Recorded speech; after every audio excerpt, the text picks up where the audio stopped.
Let them answer this. Let's have the expert opinion on this. Well, that was a long question. Um, okay. Let me just say this first, that I don't think any of us are saying that we make stability and prosperity a chicken and egg situation. It's not a question of what comes first and what comes second. I think we are all agreeing, and I can see that in your questions, that the two will go hand in hand together. Things are already so much better, and I think we have seen examples of how industry and commerce is coming to this place. So I don't think it is a sequential issue. I think it was Aristotle who said that courage is the first of all virtues, because without courage, we cannot act on any other virtue. I'm going to try and gather some courage and try and answer your question, sir. There were 2 points I wanted to share with you.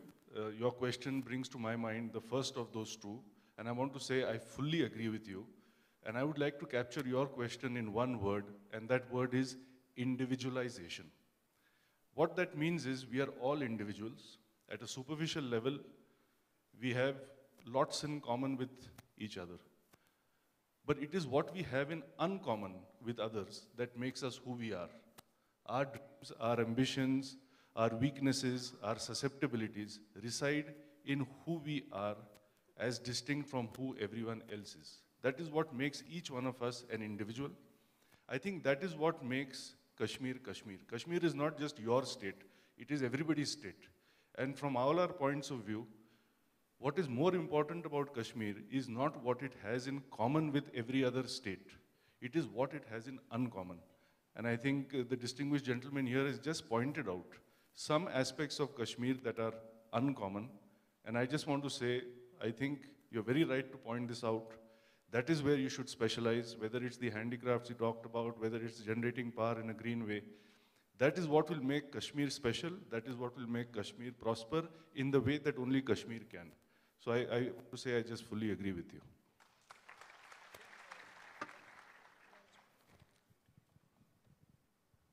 I'd like to add to that, and also like to say that unfortunately we have to close because students have to go for namaz on Friday, so we're not going to impinge on that. But I'd like to just conclude by answering that same question. And I'd like to do it from the mic.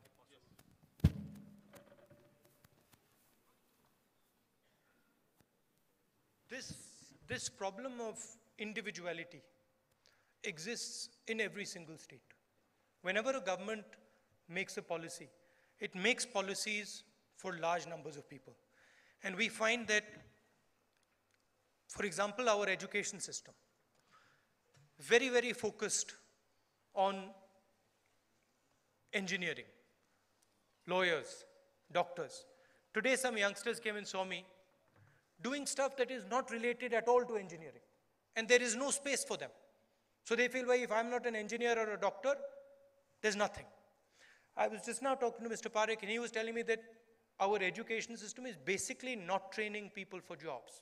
It is training people, and then there is a space left where others have to come in, and that's what Team Lease essentially does, is fine-tuning.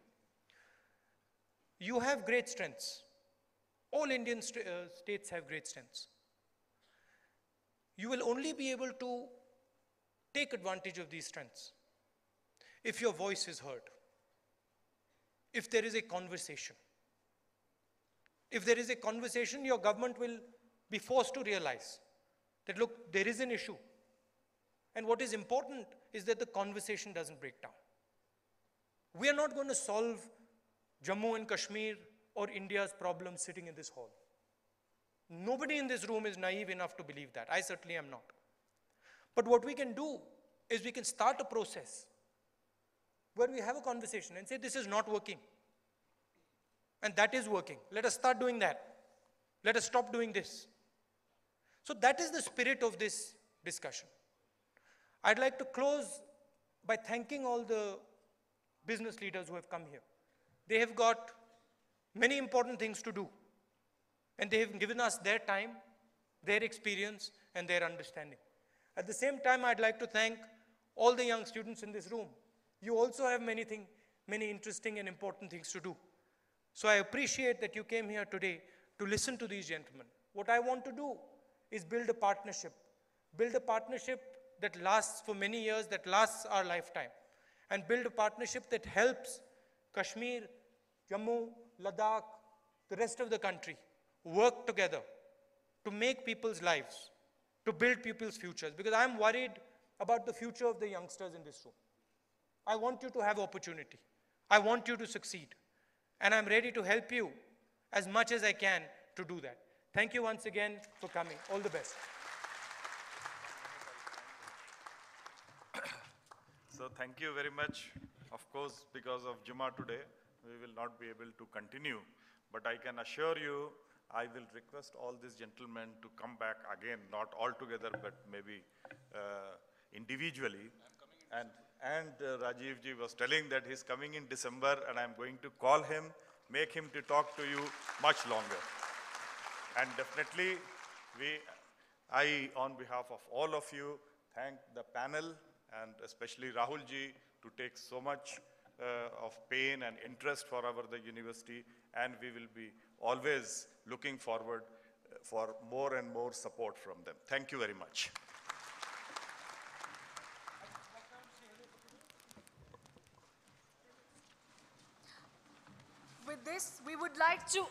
With this, on behalf of University of Kashmir, we would like to extend our gratitude and thanks to Mr. Rahul Gandhi for fulfilling his commitment and making it possible for the dream to become a reality. So let's hear for Mr. Rahul Gandhi.